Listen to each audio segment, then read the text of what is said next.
Hey, Kevin, what are you doing?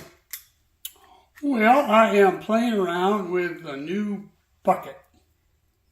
Bucket? Yeah, I know it's not exactly a bucket, but it's a bucket. This is one of my little RC excavators, so it's a remote control machine, and I've got a job for it. There's a little ditch out in the backyard I want to clear out, but the problem is the metal bucket that comes with the excavator is just a little bit too wide. It won't fit down in the trench that I want to work in.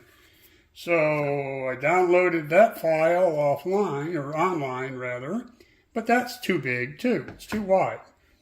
So I tried to remake it and just shrink it up a little bit and didn't make it quite small enough. So, version 3. Have you tried it? Haven't tried it yet, no. Got to clean it up a little bit, get some of the little fuzz off of it, get it mounted on here where this one is, and I can go out there and just clean up that little ditch and dump it all in the little dump truck I have.